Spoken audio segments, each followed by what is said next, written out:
Hey, it's James from Active, and it's been a while since we've had an update, not only on the 2.0, but some of the other projects that we have going, like the shotgun and what are the developments in Thailand. So the whole team has been super busy over the last few months, kind of getting these products ready, getting the next generation of products ready, which I'll talk about, and a couple of our team over in Thailand getting the whole production side ready. So that's an exciting development, and we will provide a very detailed and thorough update of that when we are ready. But in the meantime, I thought I'd give you guys some answers to some questions that we've been receiving online.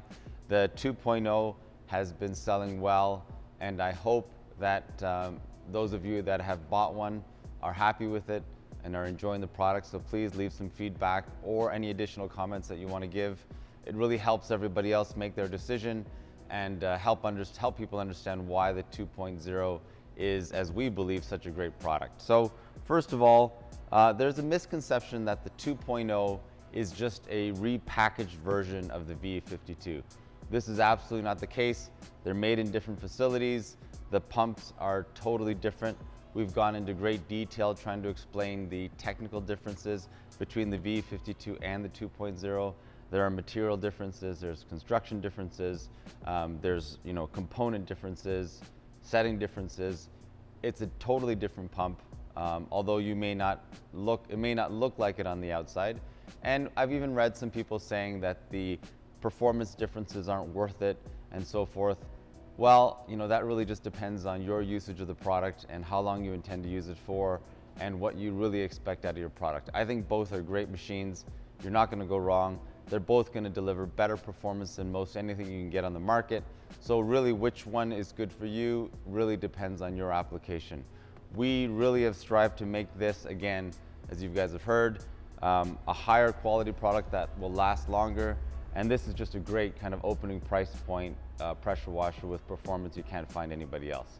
Another question is, why is the motor on the 2.0 slow at stopping? Well, that's really a consequence of the auto cutoff valve. And what that does, or what it's meant to do, is to really protect the motor from when you release the trigger and there's a surge of pressure that builds up in the machine.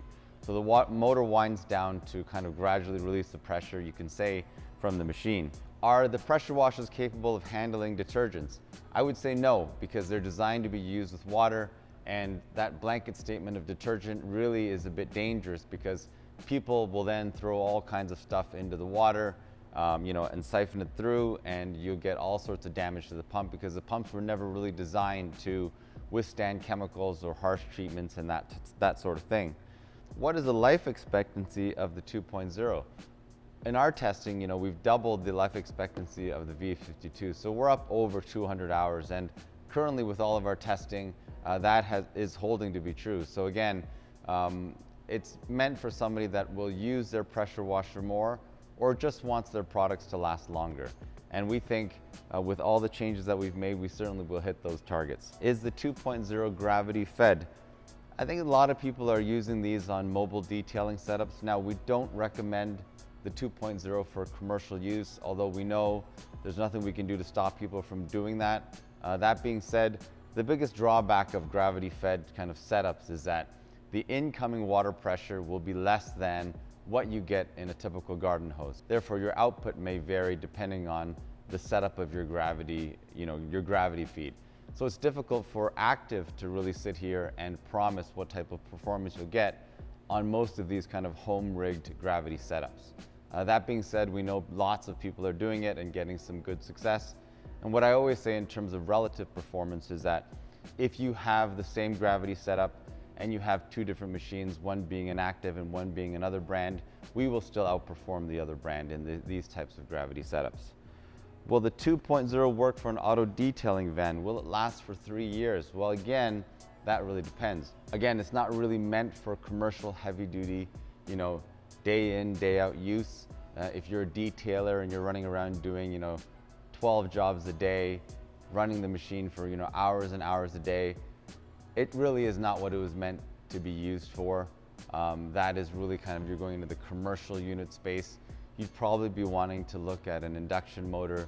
You may even be wanting to look at a gas unit that will provide, endless runtime and really have, higher usage. But again, we get that different people have different setups and limitations.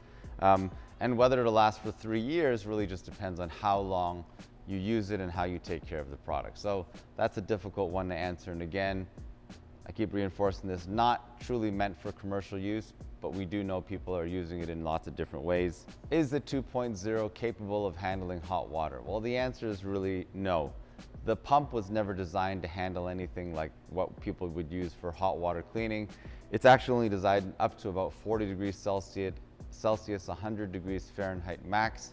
The reason for this is we believe you require some different types of seals and so forth to protect the motor and the pump when using hot water, and obviously this was not designed for that application.